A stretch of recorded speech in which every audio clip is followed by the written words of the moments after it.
Hey guys, tonight we slip into worn leather boots and trudge back to 1849, a time when rivers whispered secrets to anyone willing to listen.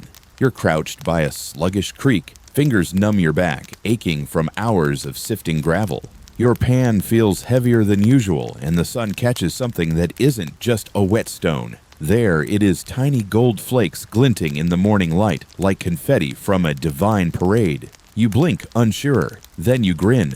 You've struck it rich, or so you think. The excitement surges like a second heartbeat. You sprint back to camp, your pan sloshing, and find half a dozen mud-covered hopefuls already stirring from bedrolls. Word spreads faster than syphilis in a boomtown. Within a day, men from nowhere start showing up. Beards, shovels, chewing tobacco and all. This is how it begins. You don't know it yet, but the spot you've just named, Fortune's Bend, will become a bustling outpost faster than it takes your beans to boil over. The first shelters are laughable blankets strung on sticks, makeshift lean-tos built with rotting fence posts, anything to stake a claim before someone else does. You learn quickly that first come first served is more of a gentle suggestion than an actual rule around here. And by the third day, someone's already been shot over a patch of riverbank. They bury him with a tin pan clutched to his chest and a prayer mumbled through cigar smoke. Gold fever eats logic like termites through timber. No one sleeps, no one shaves, no one really eats anything that isn't whiskey-soaked or stolen from someone else's pot. And it's not just men arriving now. There are women too, wrapped in shawls, and mystery, some hoping to cook or clean for coin, others already whispering promises behind tent flaps. The actual gold, tiny flakes mostly. Nothing you could retire on unless your retirement plan involves a pine box. Still, every pan has a little sparkle, and the stories grow faster than the pile of broken tools outside your tent. You hear rumors that there's a whole vein upstream guarded by an old mountain man who eats moss and curses in 3 languages. You consider checking it out, but then again you heard the same story last week about a different hill entirely. Here's a fun tidbit. Back in the earliest days of California's gold rush, it wasn't uncommon for entire families to pack up with a wheelbarrow, a Bible, and more hope than water, only to end up living inside a hollowed tree while their kids pan mud with spoons. That's not a joke. Some tree trunks in Sierra towns became makeshift homes. Whether that's ingenuity or desperation, historians still argue. By the second week, the creek no longer sounds peaceful. It gurgles around the boots of 200 miners, each muttering to themselves, some singing hymns, others cursing gods. You begin to notice odd things. Tools vanish. Some men speak to shadows. One guy, Sam, you think swears the rocks upstream shift on their own at night.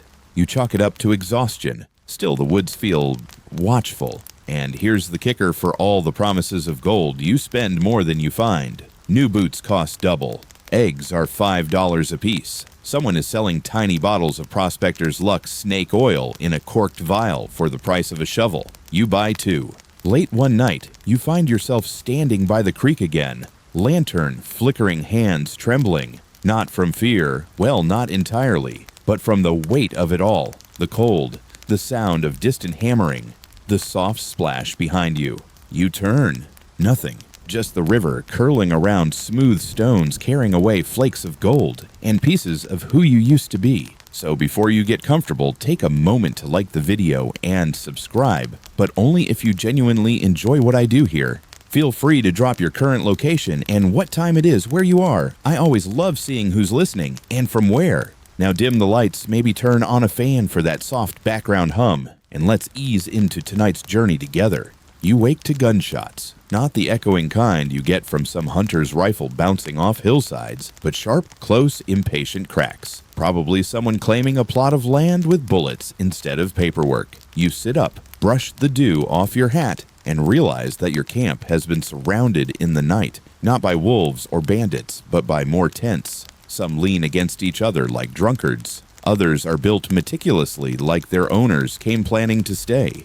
It's barely been a week, but Fortune's Bend already feels like a town. A sloppy, chaotic, gunpowder-scented town. A general store appears out of nowhere, literally a wagon with one wheel missing and a painted sign that says goods. Inside, rusty nails, pickled beets, and a jar labeled mystery salve. You don't ask.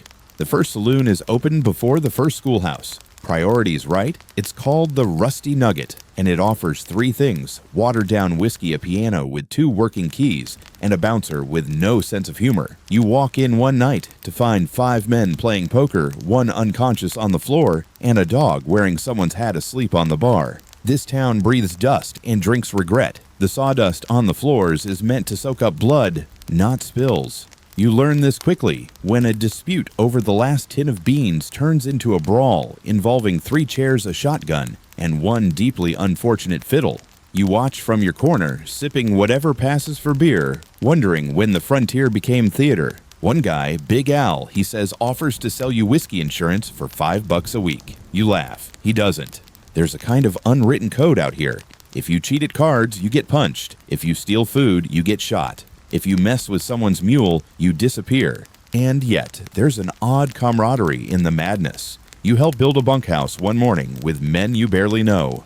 By sundown, you're all passing around a tin mug of something that might be coffee, might be tar. A guy named Ellis with only 3 fingers on one hand and a tattoo of a pine cone on his neck swears he once panned gold from inside a snake's ribcage. Still warm, he says. You nod. Not because you believe him, but because in this town lies are warmer than facts.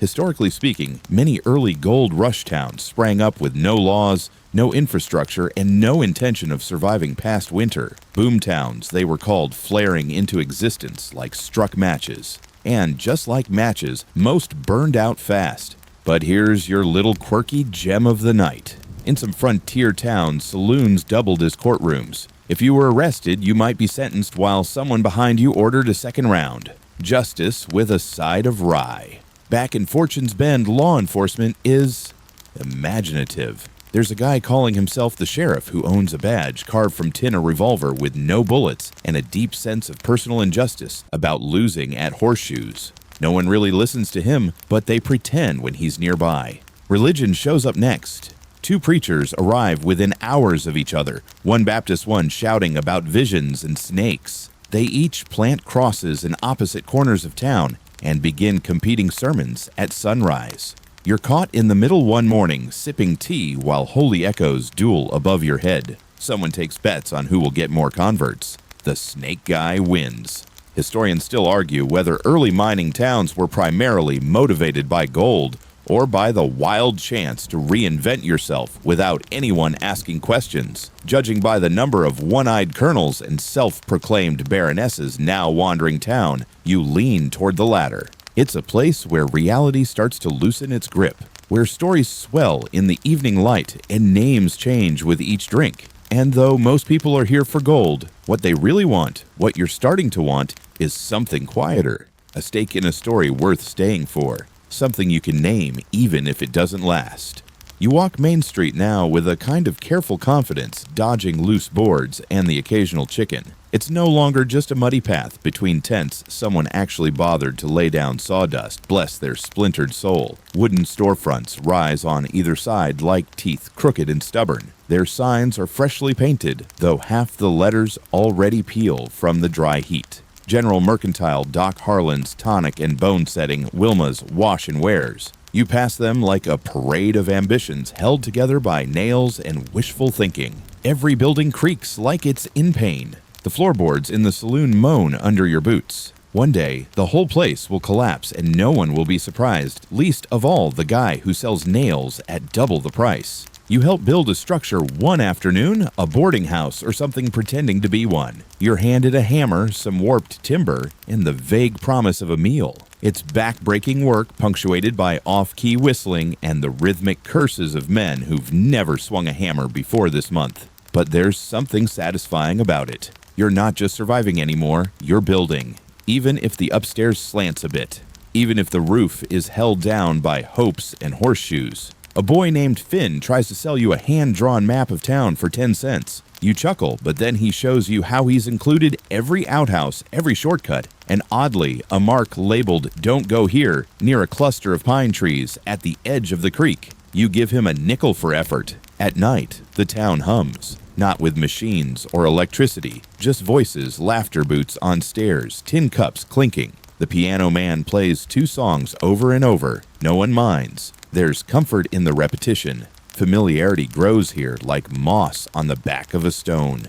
Here's your historical fact of the evening. During the height of the California gold rush, towns could swell from 20 to 20,000 people in a matter of months, with real estate prices shooting up faster than a pistol in a card game. In some places, a tent spot could cost more than a hotel room in New York. And yet what they built didn't last, because they weren't meant to. Many of these towns used cheap wood pine mostly because it was fast to cut and easy to nail. The idea wasn't permanence, it was opportunity. Maybe that's why none of the corners in Fortune's Bend seem square. They weren't supposed to be.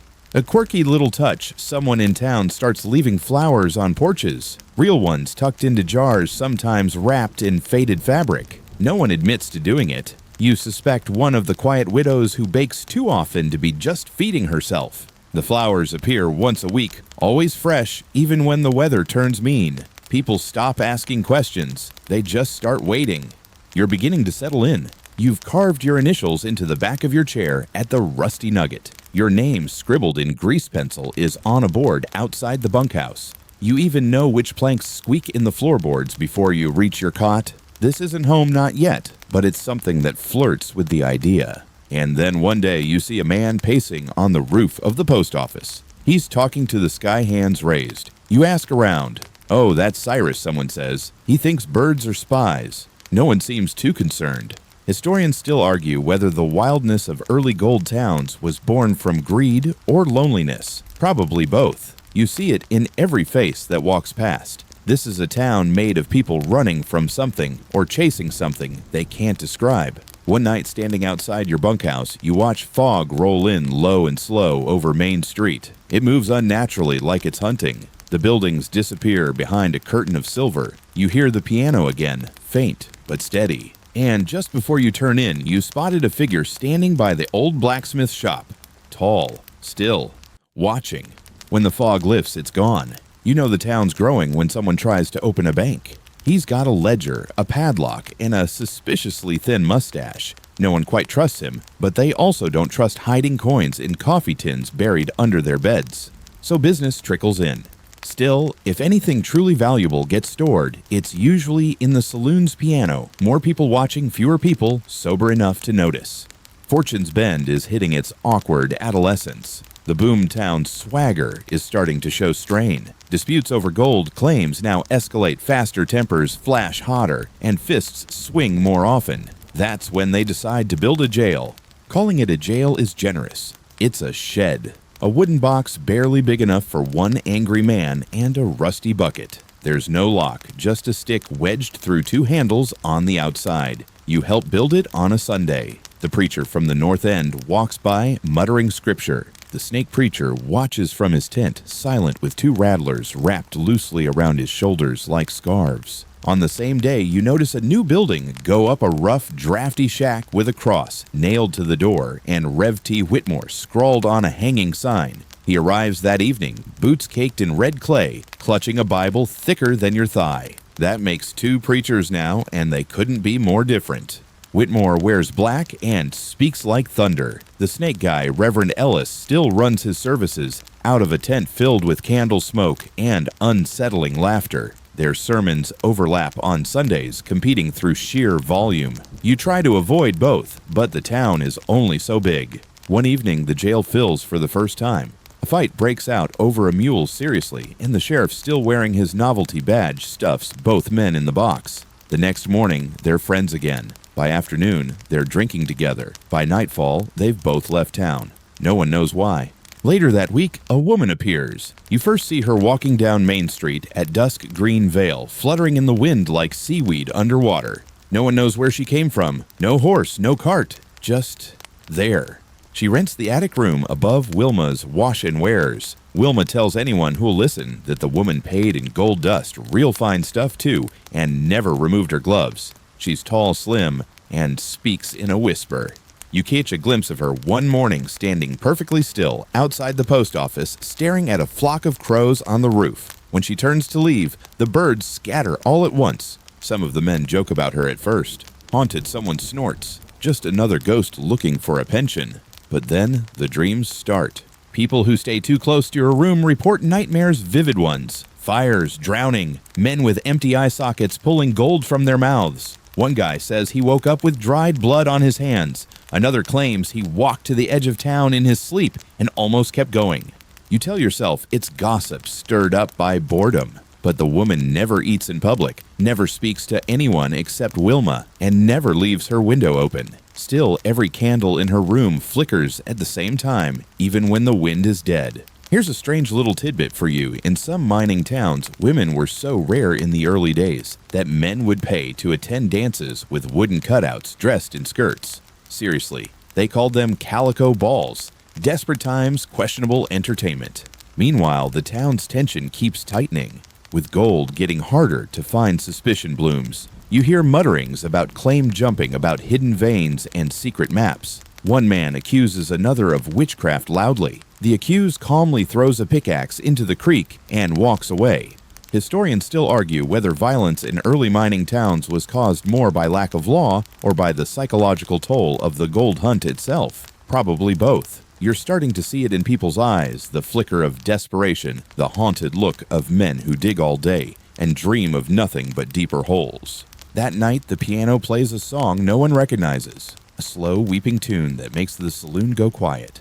No one's sitting at the bench. You hear the hoofbeats before you see it, a soft clop, clop, clop echoing down the creekside path near dusk. At first you think it's someone arriving late, maybe a trader or a traveler who got lost in the hills. But when you step out into the clearing, you find only the footprints, deep, deliberate impressions in the damp soil leading right to the water's edge, and none coming back. The horse, they say, is real, white as bone, taller than most mules, with eyes like smoky quartz. No saddle, no bridle, and no rider. You first hear the full story from Finn, the kid with the town map and a talent for eavesdropping. He claims the horse shows up only after sunset, always alone, and always near the spot where the stream bends sharp like a hooked finger. Right where that gambler disappeared, he says. You squint at him, he just shrugs. It's true. Others start whispering similar things. A woman at the boarding house says she heard a neigh in the middle of the night, long, mournful, like it was calling someone. A miner swears he saw it standing in the fog, perfectly still, staring straight at his tent flap. It knew, he says. It knew I'd seen it. You walk the creek path yourself one night just to prove a point. You hear rustling, you find hoofprints, but nothing more. Still, the idea takes root. Someone carves a tiny horse figure and leaves it on the post office steps. Another appears outside the saloon. Then someone paints one badly on the jailhouse wall. The sheriff insists it's a prank. Nothing but bored folks scaring themselves. But you see him glance over his shoulder twice as he walks home. Here's your mainstream historical fact for the night. During the height of Western expansion, countless ghost stories evolved around animals, especially horses. Some miners believed that the spirits of those who died in mines would return not as people, but as animals, birds, cats, and, yes, horses. That eerie whisper of folklore begins to seep into daily life. Folks leave sugar cubes on their windowsills. One woman starts hanging a bell by her door and claims she'll ring it if the horse ever appears outside. So you can all come running, she says with a wink. No one laughs. Then one night, a storm rolls in. You hear the rain pounding on rooftops like frantic footsteps. The sky splits open with lightning, and thunder chases it so close behind it feels like a brawl in heaven. You step outside, curious, soaked within seconds. In the flash of a bolt, you see it. Across the creek, just at the bend, white tall head bowed. The horse. You blink. Gone. No hoofbeats. No neigh. Just silence now, interrupted only by the dripping of rain from sagging canvas and wooden eaves. You don't tell anyone right away. You're not sure what you saw.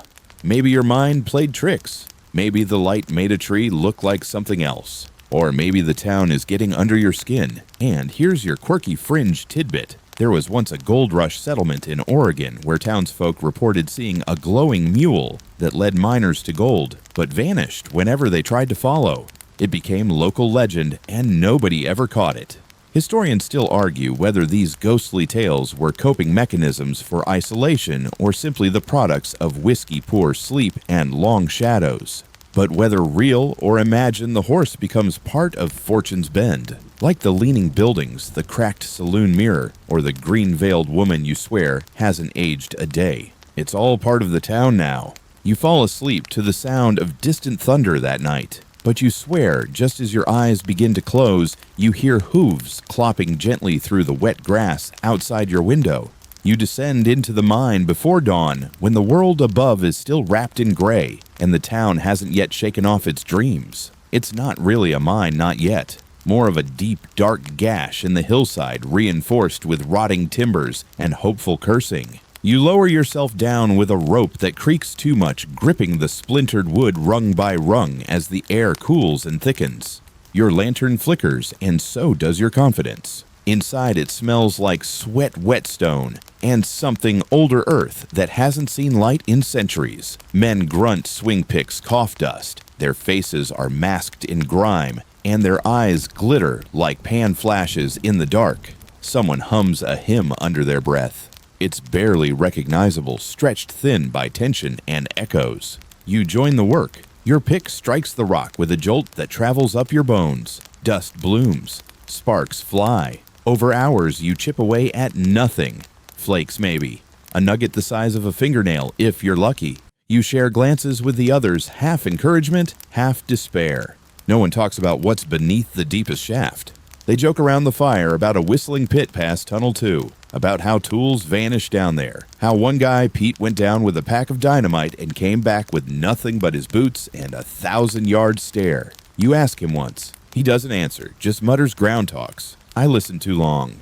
Mainstream fact-time gold rush-era mines were staggeringly unsafe. Collapses, gas pockets, and poor ventilation were just part of the job. In some regions, black damp, a deadly mix of carbon dioxide and nitrogen, killed entire crews in silence. A lantern going out might be your only warning. In Fortune's Bend, you've noticed something else. The deeper you go, the colder it gets. Not just temperature, but mood. Your thoughts slow. Your breath grows shallow. You feel watched. Not by men, by the mine itself. There's one particular stretch, lined with crooked planks and a half-buried minecart that makes you hesitate. You're not the only one. Everyone steps faster past it. No one admits why. One evening, a miner finds something strange. Not gold bone. A rib cage embedded in the rock wall, long and curved like it belonged to something massive. Not human. Not quite animal either. They call the sheriff. He looks, scratches his head, and suggests burying it deeper. Gold's still good, he shrugs. No reason to stop. They do bury it, of course, with more boards, more prayers. Still, you hear things. Not voices exactly, but sounds that don't belong. A low hum in the dark. Tapping where no one stands. A breath that isn't yours, brushing past your ear. Quirky tidbits of miners back then swore by canaries, not just for gas detection, but as omens. If a bird sang too cheerily in the mine, it was seen as a warning. Something deeper didn't want company. That night, you dream of the shaft swallowing you whole. You're crawling upward, lantern gone, hands bleeding the walls, pulsing like lungs. Something laughs behind you. You wake in a cold sweat, clutching your blanket. Historians still argue whether these tales of haunted mines are products of isolation and poor air, or if entire towns just knew better than to question certain silences. You return the next day. Of course you do. The gold's still there, somewhere glimmering behind stone like a secret. But this time, as you lower yourself into the dark, you find a small charm nailed to the entry beam, a crude horseshoe. Below it, etched in shaky script, you can take from the mountain, but don't wake it. You light your lantern and keep digging. You've learned to trust dusk in Fortune's Bend. It hides the worst of the town's edges, covers the warped porches, the crooked signs, the faces worn thin by goldless days. But tonight feels different, thicker. The fog creeps in earlier than usual, dragging its belly across the dirt like a dog that's seen too much. Children gather by the creek's edge, whispering and pointing. You follow their gaze and see nothing at first, just the winding path, the water flickering gold in the fading light, and the stillness that only shows up when something's about to happen. Then you hear it, the sound of hooves again, but slower this time, deliberate. The white horse appears. No rider, no sound except the steady clop of its hooves against soft earth. It walks straight through the shallows of the creek, unfazed by the water, as if it doesn't feel it at all. The children freeze. You freeze, and then it stops. It turns its head not quite toward you, not quite away, and just stands there, watching nothing, watching everything. The fog wraps around its legs like it belongs to it. Then, just like that, it vanishes. No retreat, no gallop, one blink and it's gone. You don't speak. None of you do. The air feels too thick for language. A woman whispers, "That's the third time this month." That night, at the Rusty Nugget, the piano plays itself again. Same mournful tune, same absence at the bench. No one gets up, no one pours another drink. Here's your historical fact to sip on. Across dozens of gold rush towns, there are documented reports of spectral riders, ghostly figures on horseback said to warn of disasters, cave-ins, or deaths. Whether rooted in indigenous legend or desperate superstition, they were taken seriously enough that some minds had their own local watchers to interpret signs.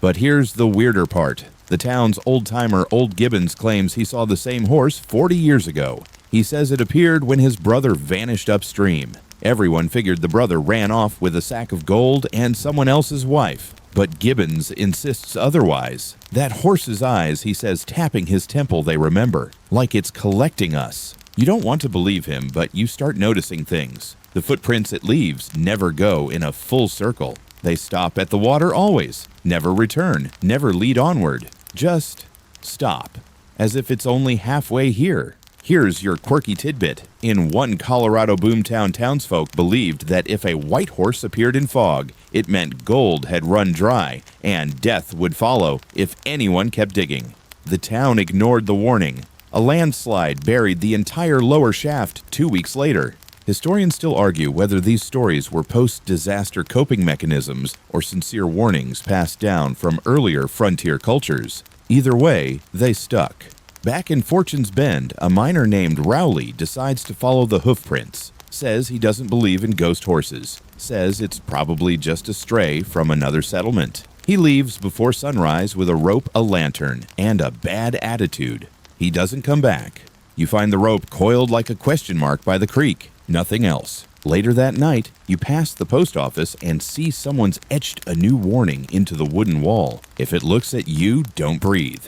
You wish that was a joke. You really do. Instead, you head home, pull your blanket tighter, and try not to think about hoofbeats echoing through your dreams. Tonight, the piano starts playing before anyone's even stepped inside the Rusty Nugget. You hear it from the street, a slow, uneven waltz drifting through the saloon's batwing doors. The notes are off somehow. Not out of tune exactly, just too hollow, like they're being played from somewhere far away and echoing off the walls of a different world. You step inside, half expecting to catch someone hunched over the keys. But the bench is empty. No footprints on the dusty floor. The candle near the piano flickers as if sighing. No one's brave enough to sit down anymore. The barkeep Weller used to play it on slow nights. Now he won't touch it. Claims he hears whispers when he gets too close. Someone swears they saw a shadow move across the mirror above the bar, but nothing was there to cast it. There's a new rumor going around the piano only plays after someone dies. You test that theory the following week. A man named Clyde gets crushed under a cartload of lumber. No one even screams, just a dull crunch and silence. That night, the piano plays again. It starts to become a ritual. Every death is followed by a song. The music changes each time, sometimes a somber dirge, sometimes a playful little tune that makes everyone deeply uncomfortable. You try to catch it once. You wait in the saloon long after midnight, lantern-dimmed breath held. You hear the first key strike and whip around. Still nothing. Just that empty bench and the slow, dragging melody drifting through the room like wood smoke. Here's a historical tidbit for you. Many Western towns believed that pianos could be haunted or possessed, especially if they'd been transported through harsh weather or violent events. In a few cases, townsfolk burned pianos after tragic deaths, thinking they retained a memory of the deceased. One surviving diary describes it as burying a coffin that sings. But this piano, it's old, but not that old. Nobody remembers where it came from. Some say it was always there, that it was in the saloon before the saloon existed. You laugh when someone suggests that. But later, sitting on the porch, you do the math and realize no one remembers anyone ever moving it in. A quirky note pun intended there's a small notch carved into one of the lower keys. You notice it one night while pretending to inspect the strings. The shape looks deliberate, almost like a name 3 initials deeply worn RMS. You ask around, no one knows who that could be, or admits to it. That week, a letter arrives at the post office addressed to someone named Ruth Morgan Salinger. No one by that name lives here. No one's ever heard of her. But the initials match. You open the envelope. No one stops you. Inside is a single line scrawled in looping cursive. Stop playing my songs. You fold it back up and return it. You don't touch the piano again.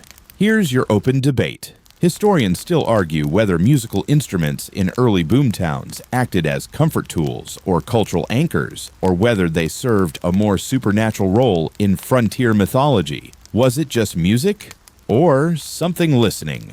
You walk past the saloon every night now with your head down. The bench stays empty, the keys stay clean, but the music, it finds you anyway. One night, as you lie in bed half asleep, you hear a note, then two, a full melody, soft, coming from under your floorboards. You shut your eyes. You do not go looking. The gambler disappears on a Tuesday. Sun-high sky, clear cards shuffled. No storm, no warning. Just 5 men sitting around a table at the Rusty Nugget, playing their usual game, when one of them, well-dressed, clean-shaven, real dandy type, lays down a winning hand and says, "Gentleman luck favors the bold." Then he stands and walks straight into the wall. Not toward the door, not toward the bar. Into the wall. Like there's a doorway none of the others can see. At first, they assume he's joking, maybe trying to distract them and swipe some coins. But when they check the wall's solid pine, no hinges, no trick panel, he's gone. No footsteps out of the back, no coat left behind, just his empty chair and a lingering smell of bay rum. You don't hear about it until the next morning when the sheriff nails a notice outside the saloon, missing E. Delaney Gambler, last seen wearing a maroon waistcoat and a smirk. The whole town buzzes. Some call it a magic trick. Others call it a nervous breakdown. You sit down with one of the card players, Hollis, a man whose beard is older than most trees, and ask what really happened.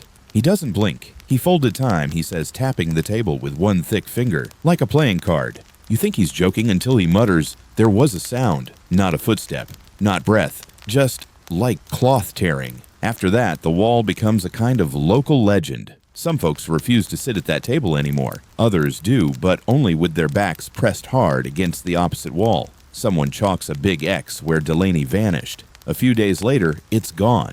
Not erased, gone.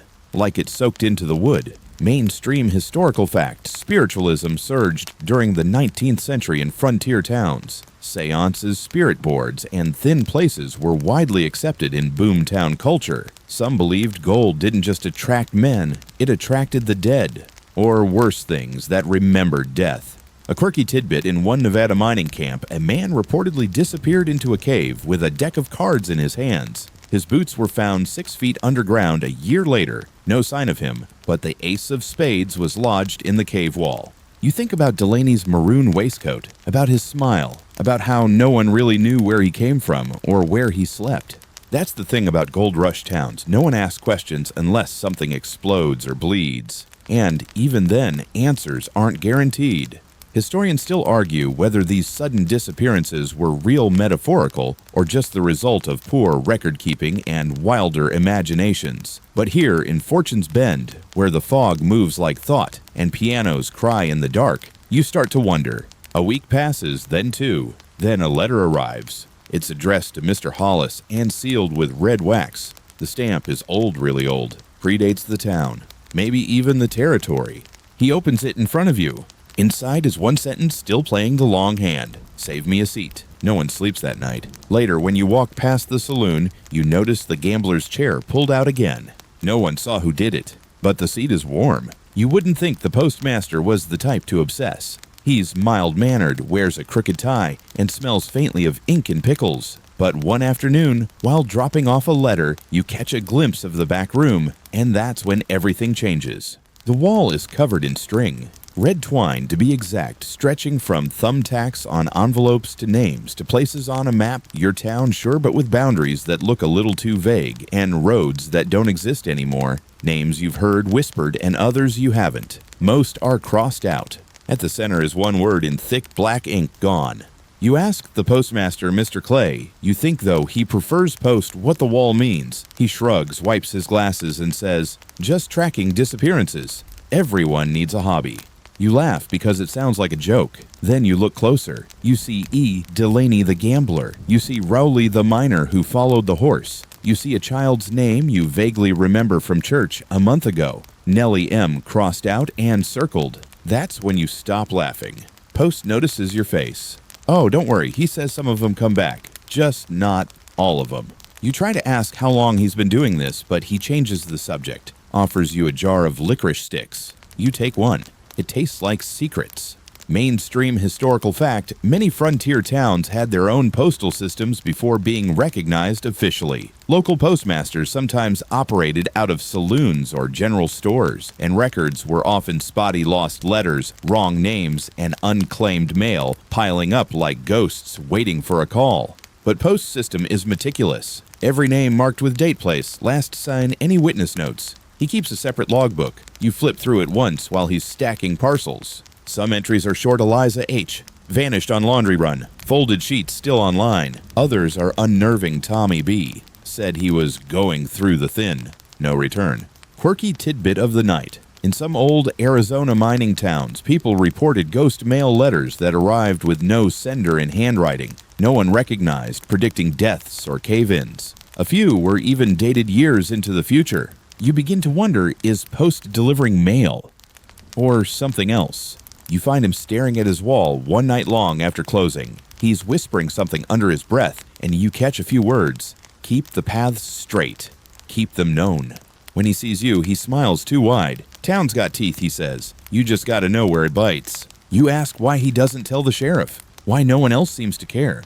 He lifts his eyebrows. What's the sheriff gonna do? Shoot a fog bank. Arrest a shadow. He chuckles. This ain't crime. This is the land remembering. Historians still argue whether the elaborate tracking of disappearances in these towns was due to paranoia or pattern. But standing in that room, with the strings stretching across decades, you start to feel like a fly in a very old web. Before you leave, Post hands you a small envelope, blank, no stamp, just your name written in neat cursive. Inside there's a folded scrap of paper. On it, 5 words. Don't go near the well. You try not to think about the note, but once you've read it, don't go near the well, it's like it follows you. Lurks behind every corner, echoing in each drop of silence. You hadn't even noticed the well before. It's tucked between 2 old sheds at the edge of town, half covered in ivy, and mostly ignored. Until now. Now it stares at you. You pass it one morning on your way to the mercantile and stop. Just for a moment. The stones are damp dark with moss, and there's a thick wooden cover bolted across the opening. One plank looks newer than the others. Shiny nails, no weathering. Someone's been replacing it. You glance around, no one watching. But you feel watched. You tell yourself you're just imagining things. That wells are spooky even on the best days. That it's just superstition. Then you hear it. A voice. Faint, high-pitched, childlike, calling from deep inside. Help! You freeze. It comes again. Help me. It's not frantic. It's not loud. It's worse than that. It's casual. Like the voice isn't desperate. Like it knows you'll come closer. Eventually. You take a step back. Then 2. You ask around later quietly about the well. Most folks just wave you off. Say it's dried up sealed years ago. Nothing down there but old frogs and bad luck.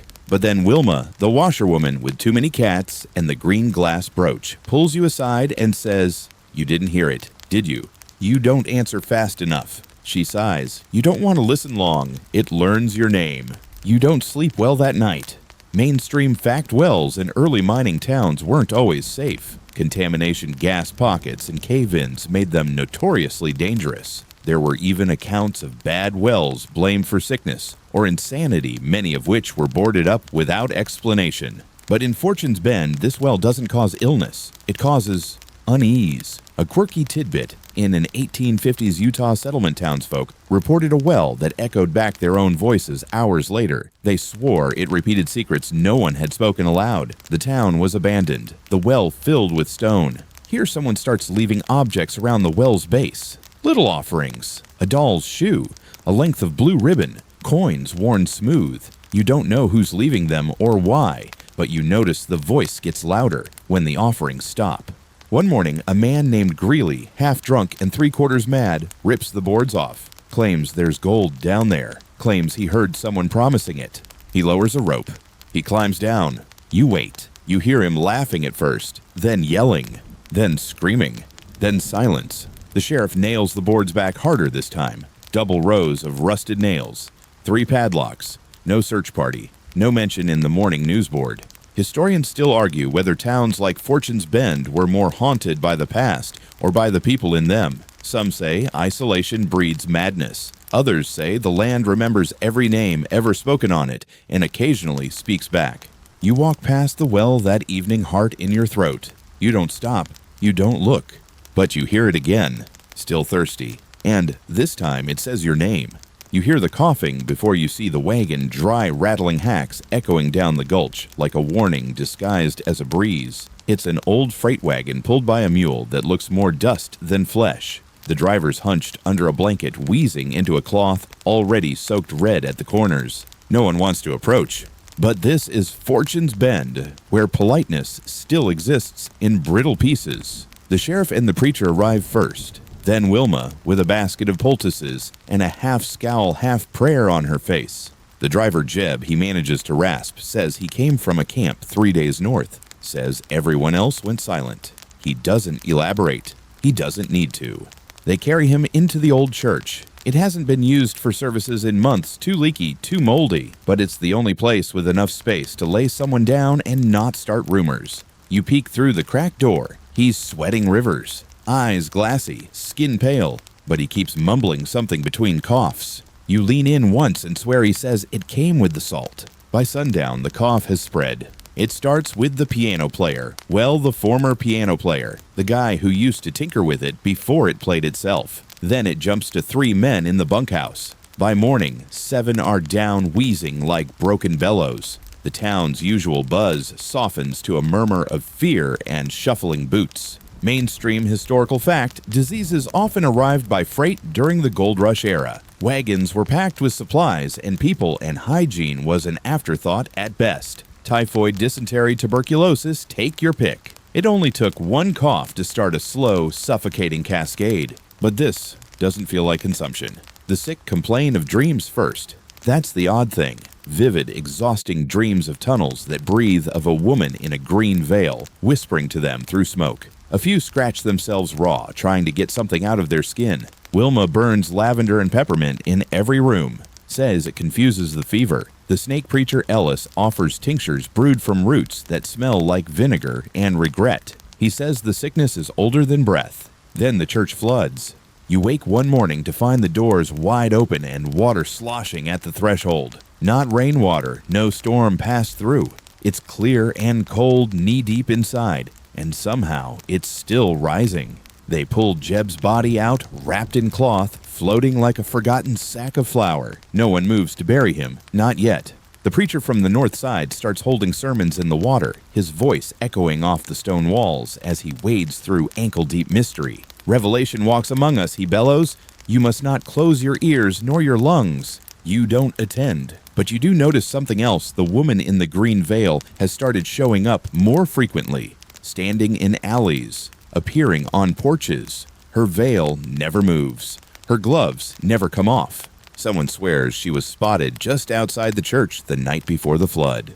Quirky tidbit. One town in 1854 buried an entire wagon load of goods after a trader arrived coughing blood. They burned his cart, his clothes, even the dirt he touched. Then they left a marker, nothing grows here now. And nothing did. Historians still argue whether the plague in certain towns was a natural illness or the result of poisons leaching into water and air from overmining. But the locals often blamed curses, bad spirits, or signs of divine judgment. In Fortune's Bend, people begin to quietly move out. A cart slips away each night quietly, no farewells, just empty spaces where people once slept. You think about going too, but something holds you back. Curiosity. Or foolishness. Or maybe the land has already memorized your shape.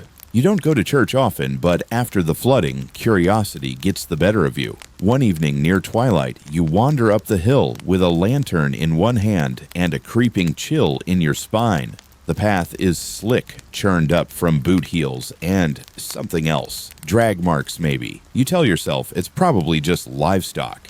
The doors to the church are wide open, groaning in the wind. Inside, the pews are mostly intact, but water laps gently across the floor just below the kneecap. Candles float where hymnals used to rest. There's no congregation, just Reverend Whitmore waist deep in water, reading from the Bible in a voice so soft you have to strain to hear. His words don't seem to match the text. You catch snatches bitter shall the river become, and those marked with breath shall not pass. You make your way in anyway. The wooden floor beneath you creaks beneath the water, which smells faintly of copper and wet stone. Something brushes past your ankle, not a fish, not a snake, but something slow and velvet slick. You freeze. It's gone. The preacher lifts his gaze toward you. You're late, he says simply, then returns to his reading. You sit on the edge of a half-submerged pew. The water sways with your weight, reflecting candlelight that dances like it's caught in a dream. You glance behind the altar. The flood line climbs the wall in jagged streaks. Old symbols, chalk, or soot you're not sure have begun to appear just above the waterline. Spirals, eyes, a strange triangle with 3 broken branches. Wilma says the water tastes like rain and iron. Reverend Ellis says it's memory turned liquid. He shows up one morning to sprinkle bone ash at the door. The other preacher doesn't protest. They just nod at each other like 2 soldiers on different sides of the same war. Here's a mainstream historical fact. In several gold rush towns, churches were among the first public buildings constructed, sometimes doubling as schools, courts, and morgues. Flooding wasn't uncommon, especially in valleys where buildings were hastily erected without proper grading. Some churches became known for eternal damp, where groundwater simply refused to drain, and parishioners had to worship with wet socks. But Fortune's Bend doesn't sit in a valley, and the flooding only affects the church. That's the part no one can explain. Quirky tidbit of the night. In one Montana mining town, a church flooded repeatedly despite being on high ground. Locals believed it was built atop a forgotten spring or a forgotten grave. The flooding stopped only after a bell mysteriously cracked. That bell was never rung again. You step into the pulpit one day just for a moment, just to see. From that height, the whole room looks warped like a submerged painting. You feel taller, clearer. The words come out of your mouth before you can stop them. He walks on the face of the water. You don't know why you said that. You leave without another word. Historians still argue whether these inexplicable floods were geological flukes or reflections of communal guilt. Water has a way of revealing rot. After all, inside wood, inside people. Back in town, no one talks about the church anymore. They nod toward it in passing, like you'd nod to a grave you never visit. But some nights you hear the bells ring. Even though the bell tower collapsed months ago, you weren't planning to go near the well again. Really, you weren't. But sometimes you wake up in the middle of the night, half dreaming, already halfway down the back path before you realize your boots are on. Tonight is one of those nights. You stop at the edge of the clearing, heart ticking like a pocket watch wound too tight. The boards are still in place, padlocks too. But the ivy's been stripped, clean ripped, really like something clawed its way out of the earth and didn't like being told no. You don't hear the voice this time. You hear something else, a slow rattling breath. It doesn't come from below, it comes from around, from behind the stone lip of the well, as though something is just out of sight, crouched waiting. You back away, carefully, slowly, no sudden moves. It's a rule you didn't know you knew until now. You don't sleep after that. The next day, while looking for distraction, you end up helping Wilma clean the church. She says the preacher's gone, packed up, vanished in the night, left only a single page torn from his Bible. It reads, "And the mouth of the earth opened, and they were swallowed." You don't ask where he went. You just nod. But then Wilma pulls something from her apron, a metal pail, blackened and dented. "You won't believe this," she says, "but I pulled it from the well. Rope still tied, just sitting at the bottom like it had been waiting." She lifts the lid. Inside is a chunk of something metallic, not gold. You pick it up. It's cold, heavy, and riddled with black veins like rot running through ore. Someone else, Ellis, probably says that's when the gold started to rot. At first, it's a miner's complaint. He hauls up a pan of glimmer and finds the pieces crumbling between his fingers. Gold that flakes like ash. Some call it fool's gold, but it wasn't not last week, not yesterday. It's changing, going black around the edges, losing its shine, turning soft. Then it happens to a nugget on display at the general store. One moment it's catching the lantern light. The next it's leaking something thick and red down the shelf. Weller curses and throws it out at the back door. Gold doesn't bleed, he mutters. Not unless it wants to. Mainstream historical fact, some veins of pyrite fool's gold were often mistaken for the real thing, especially when lightly oxidized. In some rare cases, minerals in the surrounding soil could chemically alter exposed ore over time, causing discoloration and even structural breakdown, but never like this. You overhear talk of a new theory that something underground doesn't want to be mined anymore, that the veins have feelings, that the earth is fighting back. You scoff until you look at the map. The disappearances, the flooding, the strange black veins in the gold post has drawn connecting lines between all of them, and they form a spiral. Dead center, the well. Quirky tidbit. In 1848, a prospector in California claimed his gold had spoiled after he heard a voice in a dream telling him to put it back. He buried the nuggets, moved 3 towns over, and never spoke of it again. His shack was later found empty, the floorboards warped into waves. Historians still argue whether these kinds of stories stemmed from spiritual beliefs or psychological collapse under pressure. But in Fortune's Bend, where even your shadow seems to whisper, sometimes you're not ruling anything out. You toss the rotten gold into the creek. It hisses when it hits the water, and downstream the white horse reappears. Watching, always watching. The rules at Madeline's boarding house are simple. You rent a room, you pay on time, and you do not open the closet after midnight. At first you laugh. Everyone does. The house looks quaint. Whitewashed flower boxes under every window porch swing that creaks in a way that's almost charming. Madeline herself is the picture of hospitality. Lace collar, silver hair, pinned tight voice soft like butter left out too long. She bakes, constantly. Scones, pies, cakes with impossibly high frosting peaks. You're not even sure she eats them. She just leaves plates in the hallway like offerings. But that closet rule, she doesn't smile when she says it. Not even a twitch. Just looks you straight in the eye and repeats it. Never open it after midnight. Not even a crack. You nod, because what else do you do? Your room is cozy. Too cozy, like it hasn't changed in 50 years. You find a toy soldier in the nightstand drawer, a pressed flower in the Bible, a name Robert scratched into the windowsill over and over in tiny, cramped letters. The closet in your room is perfectly ordinary. Tall, narrow wooden slats painted white. Nothing unusual. But every night around 12:04, you hear it click. Once, like it's unlocking itself. You lie in bed pretending not to notice. Some nights it stops there. Other nights you swear you hear the hinges breathe. You ask Madeline just once if anyone else has ever had issues with the closet. She looks out the window and says Robert tried to open it. You're sleeping in his room. You don't ask again. Mainstream historical fact, Victorian-era boarding houses often maintained strict household rules, including curfews, quiet hours, and locked storage. Many were run by widows or retired couples and acted as the primary lodging in growing towns until hotels could be built. Quirky Tidbit 1 Colorado boarding house in 1859 required renters to swear in writing they would not open a specific locked drawer. Decades later, the drawer was opened during renovation and found to contain only a single glove, a child's tooth, and a page torn from a German Bible. In your case, the closet starts making different sounds. Not scratches, not breathing. Rustling. Like fabric being sifted through. Like someone organizing suits that haven't been worn since the war. One night you wake to the sound of your name being whispered. Not loudly, just enough. Enough to know you didn't imagine it. You try wedging a chair in front of the door. It's always moved by morning.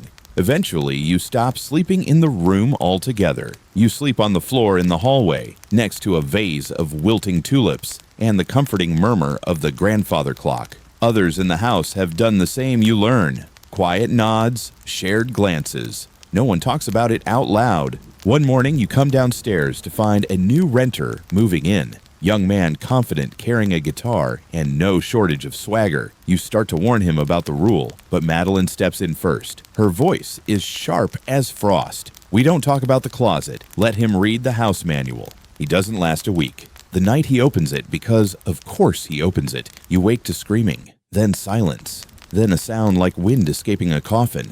When you rush upstairs, his room is empty. The closet is closed, locked from the inside. His name is added to Post's map the next morning. Historians still argue whether these house rules were designed to protect renters from danger or the homes themselves from what the renters might bring in. But in Fortune's Bend, you're beginning to see a pattern. You move out the next day. Madeline hands you a parting gift, 3 scones a button sewn to a slip of red ribbon, and a whisper. You were polite. You're welcome back any time. You never paid much attention to the town's dogs until they all vanished. It starts the night of the eclipse.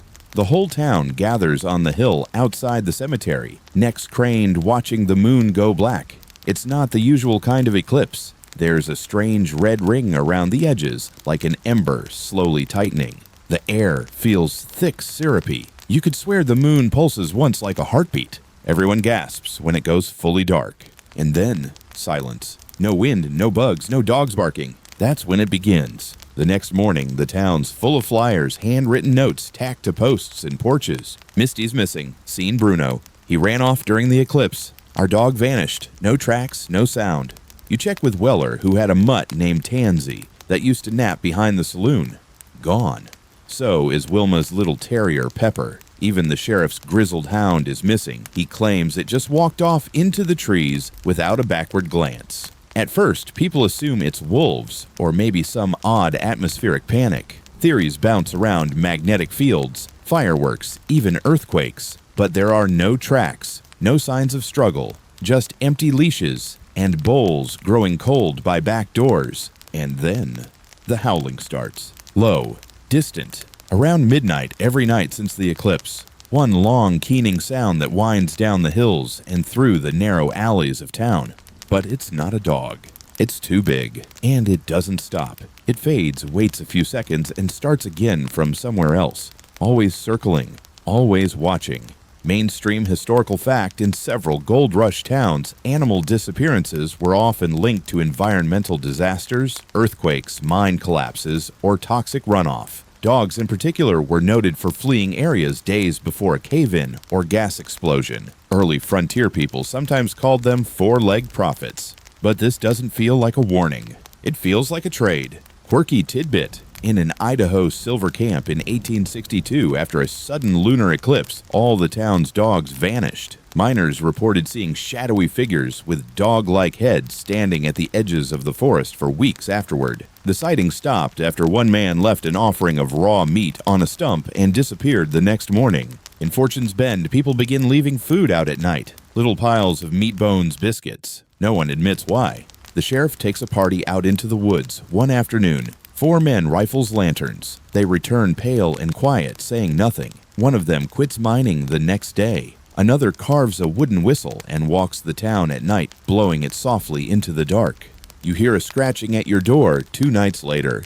You don't open it, but you do look through the peephole. There's no one there, just claw marks. Long. Too high for a dog, too deliberate. Historians still argue whether the folklore of werewolves and skinwalkers in mining towns was imported from European settlers or emerged from local legend and fear. Either way, something's out there. And whatever it is, it came when the moon went red and stayed. One morning you find a dog's collar nailed to your door. No blood, just the collar, and a folded piece of paper inside it.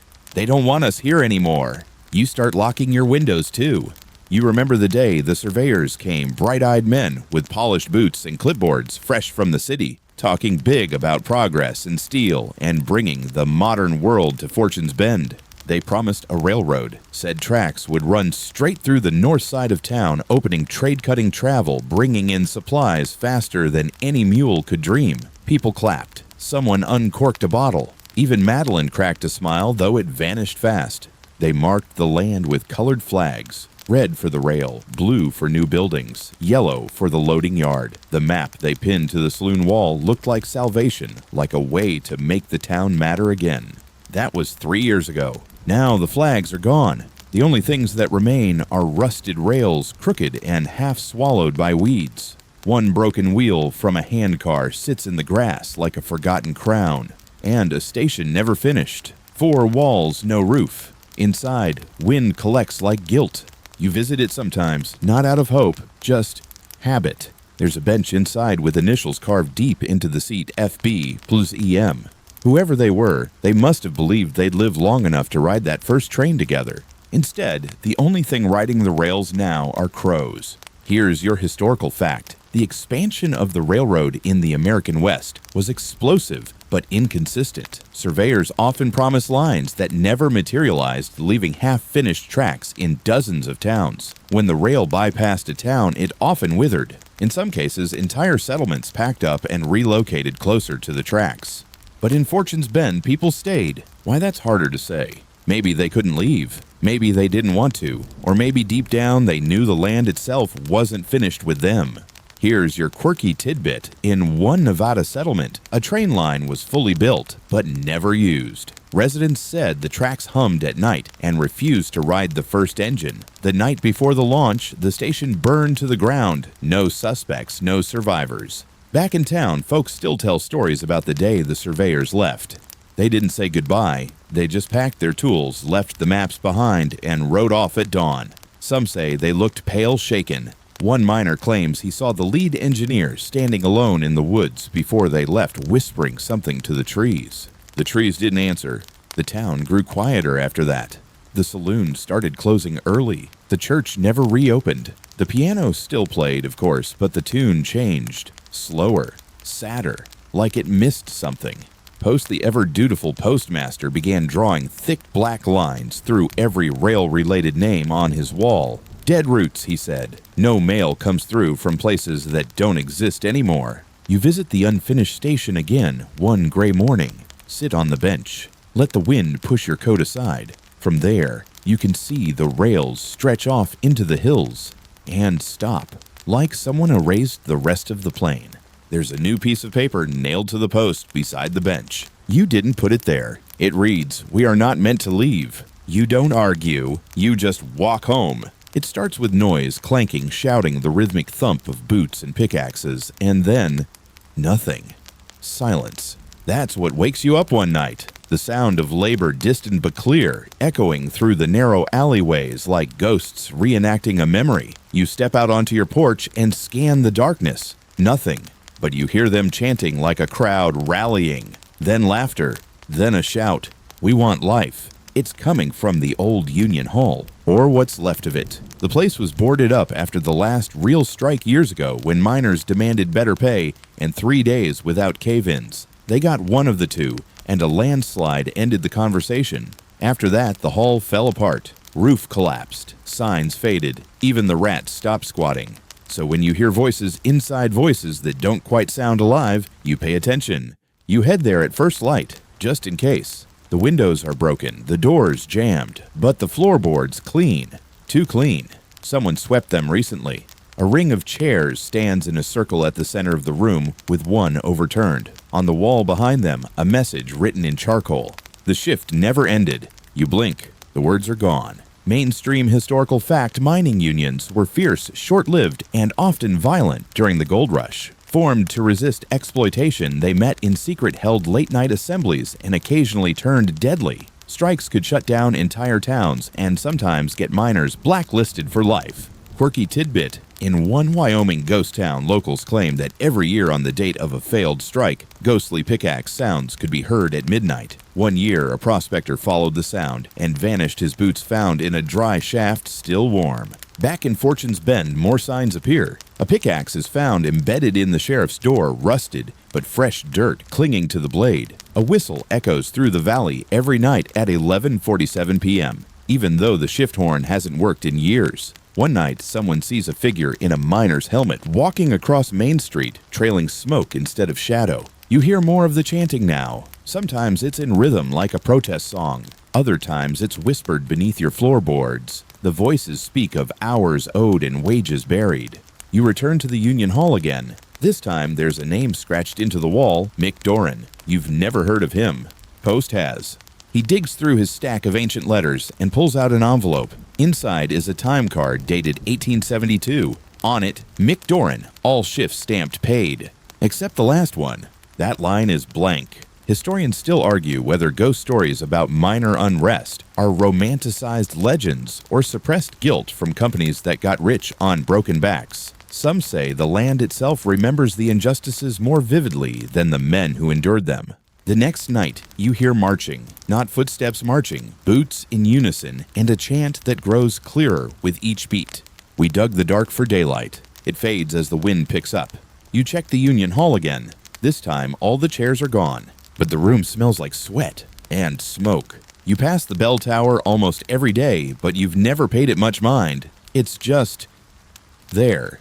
A pale, narrow thing with peeling white paint and warped beams that lean like they're tired of standing. The tower used to house a brass bell, big heavy, with a chipped edge and a sound that rattled windows. That bell was sold years ago. No one wanted to admit it, but the town needed money, more than it needed ringing. And yet at midnight last Tuesday it rang. 3 times, clear, deep, like the bell had never left. You shot upright in bed. So did half the town. Doors creaked open, lanterns flicked to life. A few brave souls gathered near the base of the tower, staring up into darkness. But there was nothing. No rope swinging, no metal glinting, just the old wooden frame whispering in the wind. The sheriff chalked it up to echoes on the breeze. You chalk it up to something else. Because the next night, it rang again.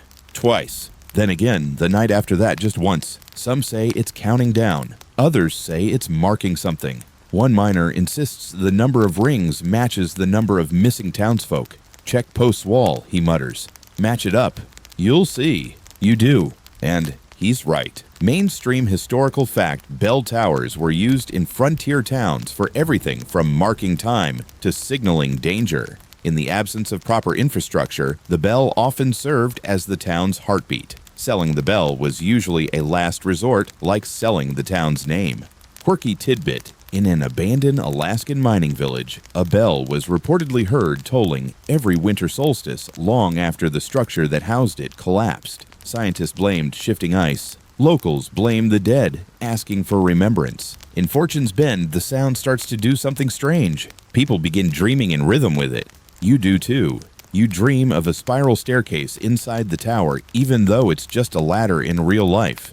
You climb. The higher you go, the louder the ringing gets until it's not a bell at all. It's a heartbeat. A slow, wet heartbeat echoing inside your skull. You wake with your ears bleeding. Wilma says she started keeping a log of the bell's pattern. She's convinced it's trying to speak. She shows you a list of times numbers and notes like cold breath at 1:12 and felt shadow pass at second ring. Post receives a letter the next day, postmarked from within town, though the stamp's from 1874. It reads, "We ring so you remember."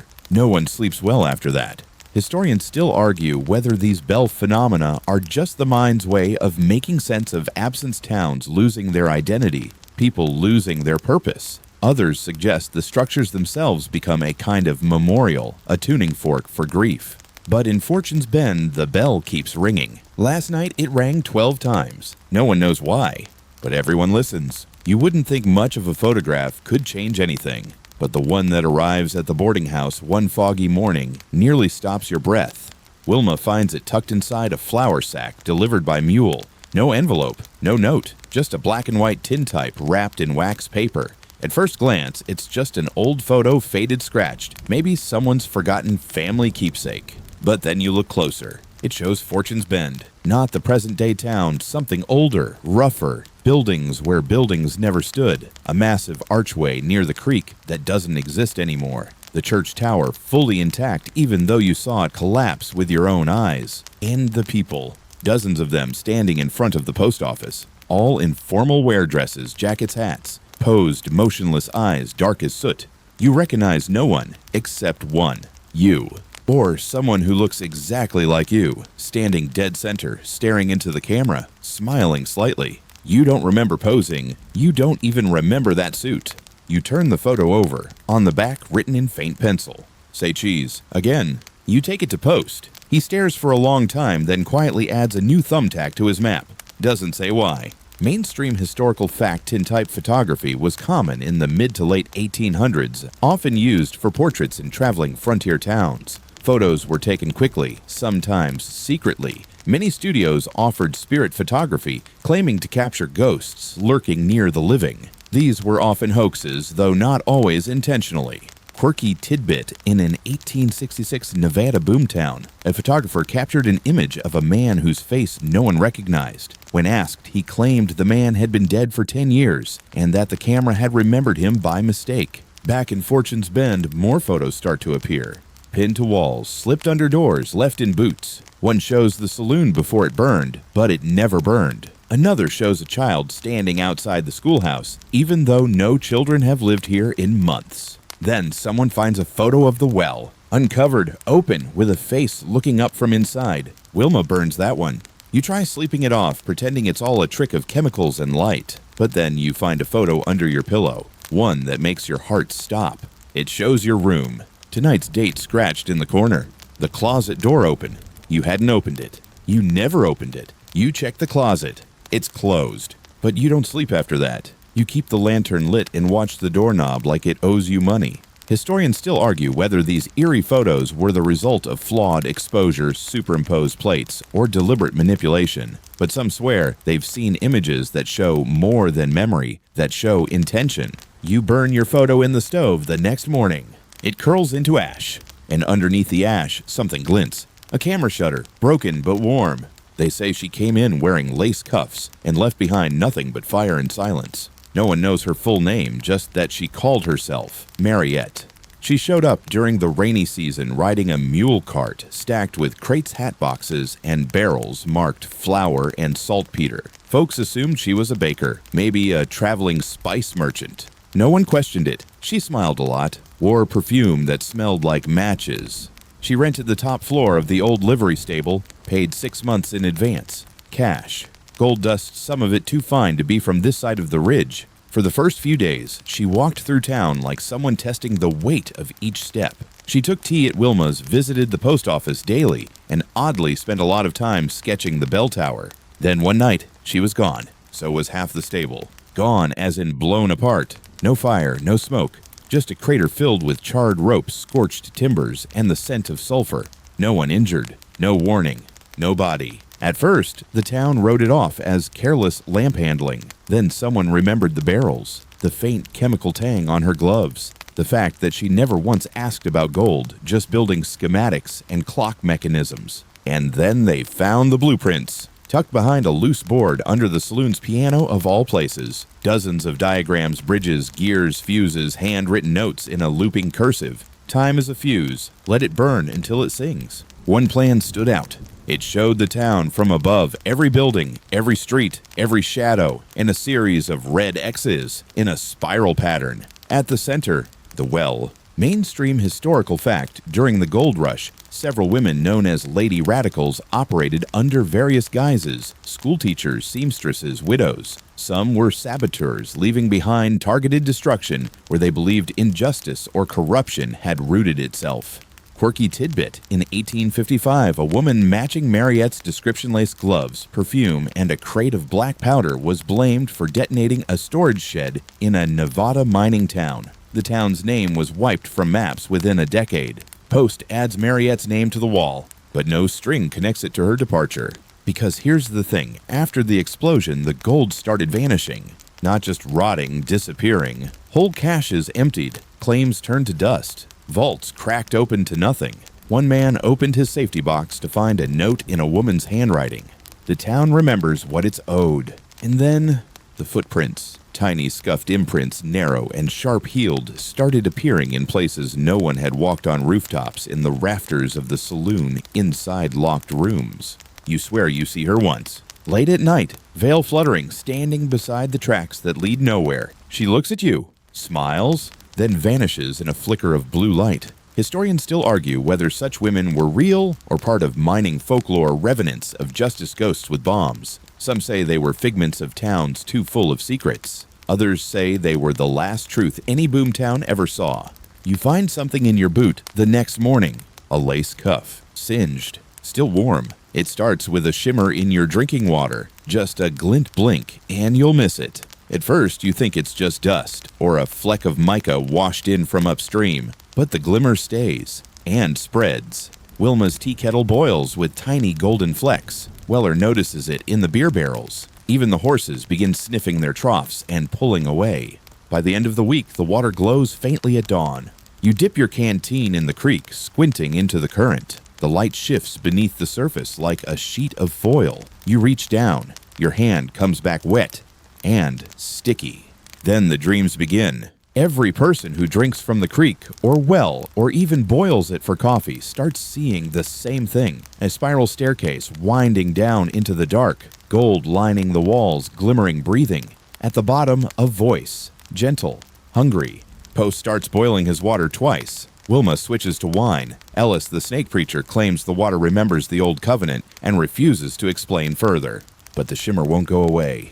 Mainstream historical fact: some gold rush towns reported naturally occurring flakes of gold in local water sources. These weren't enough to mine profitably, but gave rise to legends of underground rivers filled with treasure. In a few cases, heavy rains unearthed forgotten veins and washed sediment downstream, creating temporary golden floods. But this isn't sediment. This is too deliberate. Children begin speaking in their sleep, their voices deeper than they should be. They talk of veins in the earth of the gold that listens. One child no more than 6 sketches a map of town with perfect accuracy, including buildings he's never entered. He marks the well with a crown. Then he bites his tongue and won't speak again. Quirky tidbit: in an 1853 town named Willow Sluice, water contamination from mercury used in gold extraction caused hallucinations, paranoia, and dozens of mysterious drownings. The locals believed a gold spirit was calling them into the river. The town was later flooded for a dam project. Some say the water there still whispers names. Back in Fortune's Bend, the shimmer grows stronger. Gold dust accumulates and cracks between floorboards, under nails, even in the folds of paper. Weller swears he sneezed gold one morning. He hasn't spoken since. You open your canteen one night to find it half filled with solid flakes. You try to pour them out, but the canteen screams. Not loudly, just enough to send you lurching back. The water's not thirsty anymore. It is thirst. You dig into old town records hoping for an explanation. A flood, a chemical leak. You find nothing except a forgotten note in the margins of a mining report. The gold's getting too close. Close the source. The well. Always the well. Poe stops drinking water entirely. Lives off imported beer and lemon tonic. You ask if he's afraid. He shakes his head. I think it's learning, he whispers. It's not just gold anymore. It's memory. It's wanting.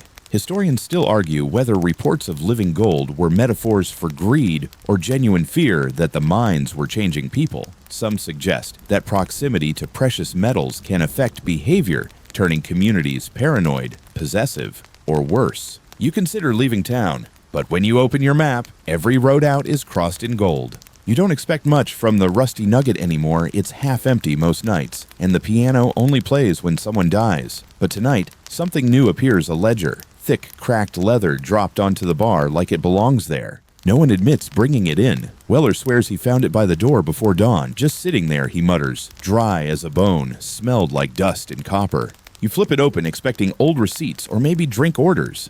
Instead, you find names, dozens of them. Written in the same looping script, ink faded but legible. Each entry lists a name, a date, and an amount owed. Some are as low as 50 cents, others in the hundreds. Then you see the dates. Some of them go back 60 years. Some of them are from next week. Your name is in it. You owe $4.22. You don't remember opening a tab. You don't even remember ordering anything that expensive. But the number is there. Weller doesn't laugh when you show him. He just pours you a drink and says, better pay it. Some debts go beyond money. The next morning, the pages change. The total next to your name increases by 5 cents. The longer you wait, the higher it goes. Others notice the same thing. Finn owes 79 cents. Wilma owes $1.10 for a piece of cherry pie she never ate. One of the miners, Creak, finds his name on the list 5 times, each one scratched out except the last. His says, paid in full. He's not seen again. Mainstream historical fact: many boomtown saloons kept ledgers of customer tabs, particularly for regulars or miners expecting gold paydays. It was common to carry a running tab and settle up later, but some ledgers weren't just financial, they also recorded favors, trades, or warnings. Quirky tidbit: in one Colorado ghost town, a tavern ledger was discovered decades after abandonment. It included names of deceased residents marked with still drinking in red ink. Back in Fortune's Bend, the ledger begins to update itself. Names change position, amounts shift. You swear you saw a page turn on its own one night when no wind was blowing. One evening, the ledger vanishes, gone from the bar. You assume someone stole it. But 2 days later, it reappears, open, on your page. And next to your name, balance must be settled soon. You try burning it, the flame goes out.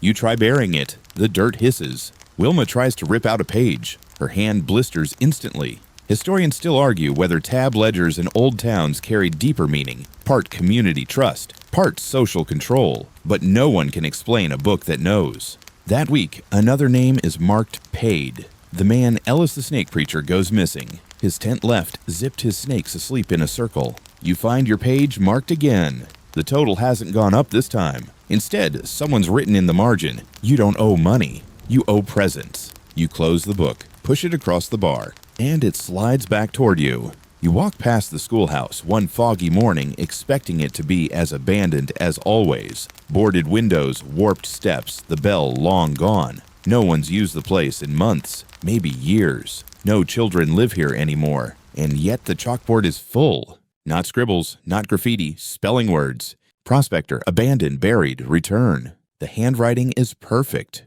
cursive, slanted neatly like someone copied it from a very old book. You peer through the cracked window. There's no one inside, just the board still dusted faintly with eraser swirls, and the chalk still warm. You don't go in, not yet. That night, you hear laughter from the schoolyard, high-pitched, playful. It echoes between buildings like it always used to back when the schoolhouse actually had students. But there's no one there, just shadows too small to be adults flickering beneath the moonlight. A skipping rope lies in the dirt, slowly moving in a breeze that doesn't exist. Mainstream historical fact: many frontier schoolhouses shut down as towns declined, often leaving supplies, chalkboards, and desks behind. In some cases, records were lost entirely. One town had a full classroom's worth of belongings still neatly arranged when rediscovered decades later, like the children had just stepped out for recess and never came back.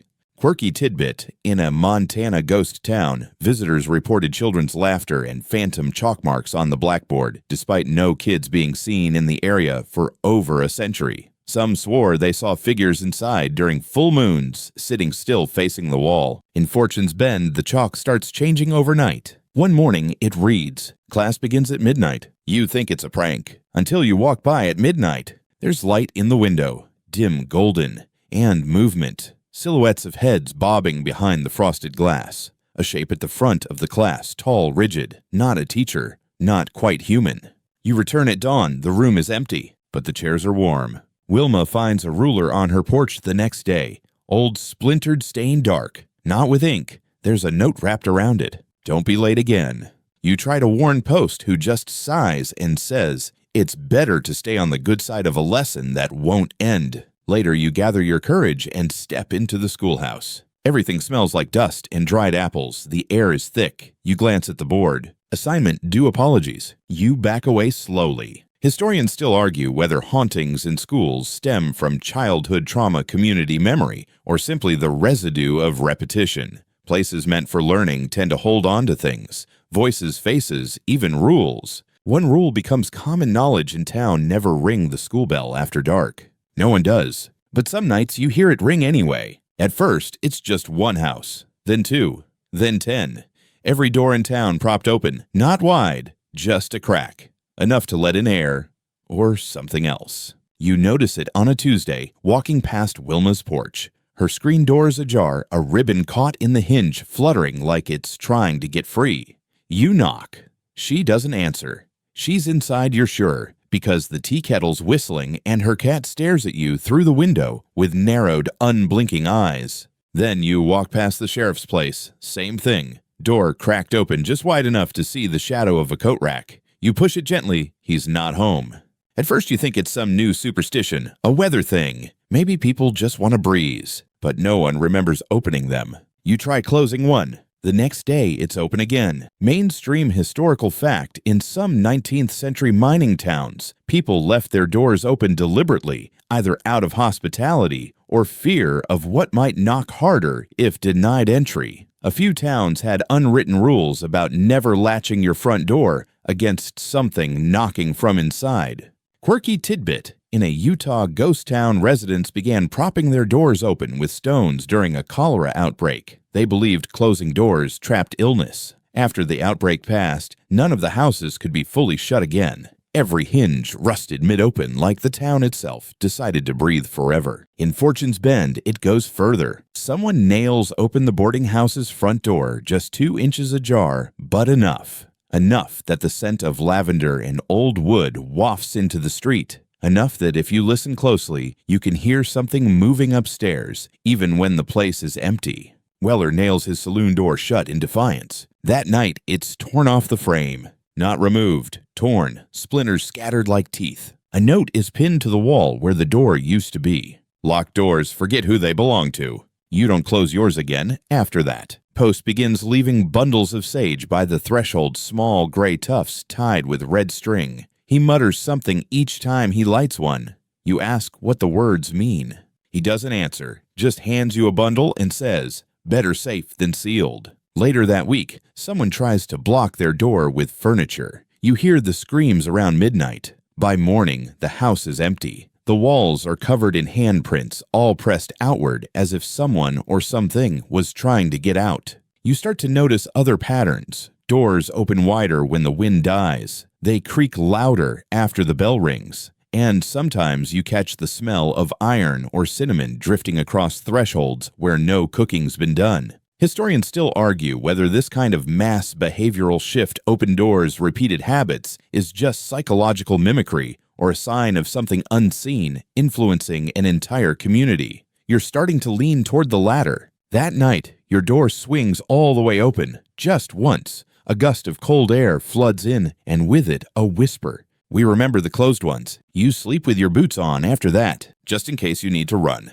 The dust storm rolls in fast, too fast. One moment, the sky's a sleepy copper wash. The next, it's blotted out by a wall of brown swirling and shrieking like a banshee in a hurry. You slam your shutters shut, pull a scarf over your mouth, and watch as the town vanishes behind a veil of grit and memory. You think it's just weather, but then you hear it. Your name, carried on the wind not shouted whispered, soft and sing-song like a child calling from a closet. Then another name, and another. Names of people you've lost, people who've left, people the town swallowed. You tell yourself it's nerves, dust playing tricks in your ears. Then the voices get clearer, closer. They start knocking on the windows. 1, 2, pause, 1. You don't answer. Mainstream historical fact, dust storms weren't uncommon in frontier regions, especially in dry mining towns with disturbed earth and no vegetation to hold it down. These storms could last hours or days and were known to bury entire buildings, if strong enough. Some towns recorded entire mail routes lost beneath dunes of topsoil. Quirky tidbit: in an Arizona mining town, settlers claim that during heavy dust storms, voices could be heard in the wind speaking names of miners who had died underground. The phenomenon was so feared that children were kept indoors for days afterward, lest they be called. In Fortune's Bend, no one ventures out during a dust storm anymore, not even Post, who once walked through a hailstorm just to deliver licorice sticks. Now he just bolts his door and covers the map with a blanket. The sheriff writes, "Shut tight, don't listen," on the blackboard outside his office. But some people can't help themselves. You hear about a woman May lived near the water tower who opened her window during the storm. Just a crack. Just to hear if her brother's name would come through. She thought it was a gift.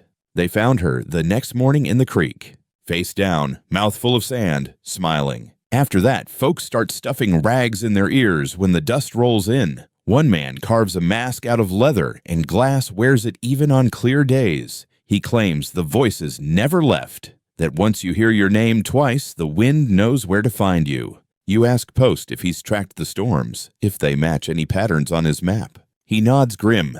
They circle, he says. They're looking for someone. Maybe everyone. One night, the storm comes early, catches the town off guard. You dive under your bed as it rattles the walls, pelts the glass, howls like a preacher on his last breath. And then your name again.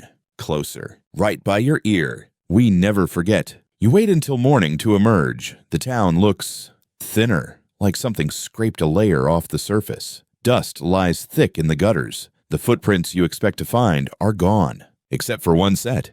Hoofprints, leading from the well, back to your door. You hear it, Before you see it, the rhythmic creak of wooden wheels, the snap of reins on air, and the hollow clop-clop of hooves rolling across the Old North Road. But there's no one driving the stagecoach. It comes just once a year, always the same time, late October, near the witching hour. It rattles into town with no lanterns, no horses you can see, and yet it moves with purpose, wheels groaning against cobble and gravel like it's been making the trip for centuries. You watch from your porch. Everyone does. No one stands too close. The stagecoach is black, not just painted black, but dark, in a way that swallows moonlight. Its windows are draped in faded red velvet, and the roof bears deep scratch marks, long, curving, and deliberate. There's luggage on top. Always the same two pieces, a weathered leather trunk and a smaller box with a symbol you've seen before, 3 branches in a spiral. It never stops. Never slows, just moves straight through town, wheels leaving wet marks behind like it's just emerged from a river. And the air, it smells like cedar and grave soil.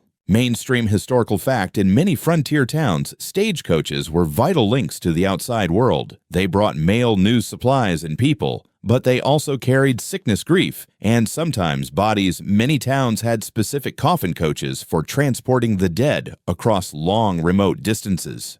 Quirky tidbit, in 1872, a town in Colorado claimed a ghost stage rolled through every All Hallows Eve. It was said to carry lost souls who died without graves. If you stood in its path, you'd disappear, and the coach would gain a new passenger. Back in Fortune's Bend, no one tries to stop it. But one year, Finn the Map Kid, too curious for his own good, leaves a coin in the road. A silver dollar, freshly polished, right where the wheels should pass. The next morning, the coin's gone. In its place is a button, black, fabric-wrapped, burned around the edges, and a note, fare accepted. Post adds the stagecoach to his map. It doesn't follow the roads. Its route is a spiral. At the center, the well. Always the well. You hear rumors that once decades ago, someone tried to board it. A woman in mourning, her hands full of letters addressed to people already dead. She was last seen standing by the road veil, fluttering. The next day, her cottage was empty. The stage left no tracks that year, just footprints leading to her door. Sometimes you wonder what would happen if you stood in its path, if you reached out, if you asked for a ride. Some nights, when the air is too still and the bell tower rings on its own, you're almost tempted. Almost. But then you see it up close and realize there's something inside, something watching from behind the red curtains. And it sees you. The gold in your pocket is warm. Not the comforting kind of warm from being close to your skin, but something else, like it's waking up, like it's watching you. You try not to think about it. You tuck the nuggets deeper into your pouch, rub the leather shut, and tell yourself it's just nerves, a fever, maybe guilt. But by nightfall, the gold is gone, replaced by salt, fine white crystals where there had been gleaming treasure just hours before. You taste it cautiously, bitter, sharp, definitely salt. You ask around. Weller frowns. Same thing happened to Theo, he says. His whole stash turned to ash one morning, then salt by evening. Swore it hissed when he opened the bag. Wilma just nods and says that's the town reclaiming itself. It starts happening everywhere. Nuggets fade overnight. Dust vanishes mid-pan. Lockboxes click open on their own, revealing neat piles of white crystals instead of coin. Gold leaf crumbles off of picture frames. Even the veins in the mine seem to pull back, leaving behind hollow seams like dry skin.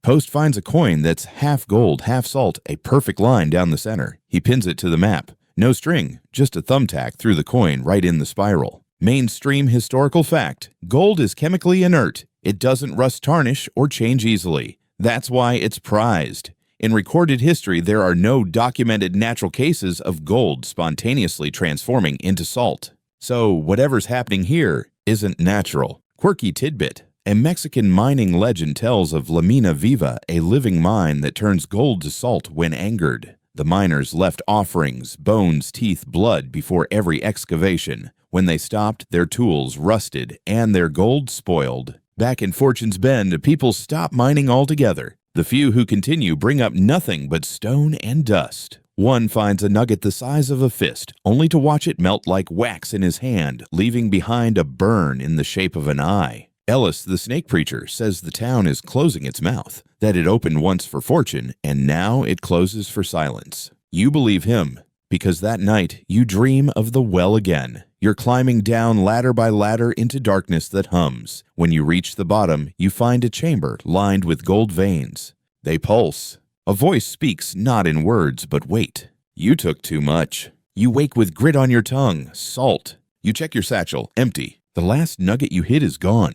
In its place, a single piece of coal, still warm. Historians still argue whether gold rush towns collapsed due to economic decay or deeper stranger forces. But in Fortune's Bend, where the wealth has a heartbeat and the land knows your name, one thing becomes clear. The town is done sharing. At first, you think the town's just falling apart. A shutter hangs loose here. A fence post vanishes there. A window disappears overnight, the frame left empty like a pulled tooth. Maybe it's age. Maybe it's the wind. Maybe it's time. But then whole structures start going. The blacksmith's shop collapses inward. Not with a crash, no sound at all. One day it's there. The next, it's not. Just a square of scorched earth where the forge once stood. Even the anvil's gone. No rubble. No soot. Just absence. You walk Main Street with your collar turned up and notice spaces where buildings used to be. The old barber's gone. The bootmaker's stall gone. Even the signs forgotten. The map post keeps on his wall begins to change. Buildings fade from it. Ink bleeds out. One night you find him staring at it, a quill hovering but unused. "I didn't do this," he whispers. They're unbuilding themselves. Mainstream historical fact, boom towns often collapsed when the gold dried up their wooden structures left to rot. But even in abandonment, they left behind traces, foundations, rust, broken glass. Ghost towns litter the West like picked bones, but they don't erase themselves. Fortune's Bend does. You try photographing the missing places. The photos come out blank, just white sky and dry grass. Sometimes a strange blur like fog moving against the lens. You sketch the street from memory, but your pencil won't touch the page where the bakery used to be. You pass Wilma's house one morning and stop in your tracks. It's gone. No rubble. No foundation. No scent of lavender or baking bread. Just a pair of shoes left neatly at the edge of where the porch had been. Wilma's name disappears from the post office ledger. Post doesn't even flinch. She always knew how to pack light, he mutters. Quirky tidbit in a forgotten California settlement, old miners once believed the earth could erase places it didn't like. They left offerings of hair or teeth outside doorways to mark their right to stay. When the tokens vanished, they moved or disappeared. You find your front door open when you return home that night, not swung wide, just a little farther than usual. The lamp inside is missing. Your boots, too.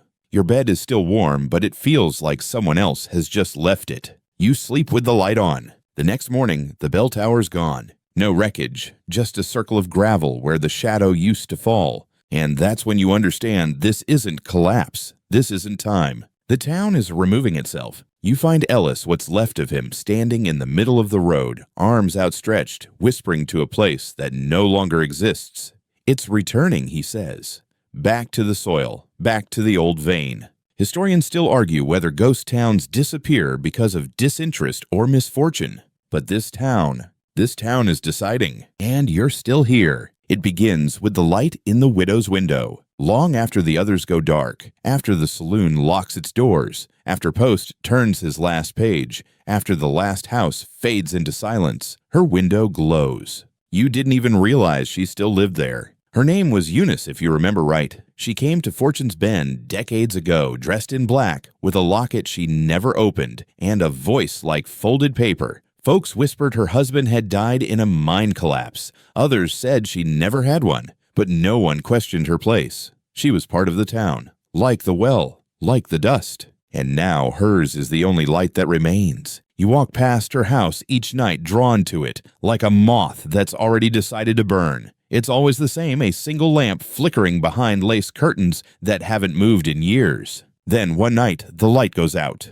You don't see it dim. You feel it like something under your skin releases like a final exhale. You stand there in the street, wind curling around your boots, and stare at the dark window. Then the curtain twitches, just once. You back away careful. Something about that window doesn't feel like goodbye. It feels like a lock clicking shut from the inside. That's when you notice what's left of the town. You count the buildings. 4. The post office, the saloon, Madeline's house, and yours. Everything else is gone. No ruins, no broken beams. Just blank spaces where memory used to live. Post no longer speaks. He just sits behind his counter drawing circles on old envelopes until his hands bleed. The saloon's piano hasn't played in weeks. Madeline leaves scones on your porch, but they're cold by the time you get to them, cracked like stone. And your house smaller than it used to be. You swear the hallway was longer yesterday, the ceiling lower, your bed harder. Even the mirror doesn't reflect you quite right anymore. Mainstream historical fact: when frontier towns collapsed, survivors often moved on, leaving homes and belongings behind. But rarely did anyone remain to watch the last building fall. Most fled long before the land took back its bones. Quirky tidbit: in a lost mining camp near Oregon, the final census recorded 2 residents. The next year, there were none.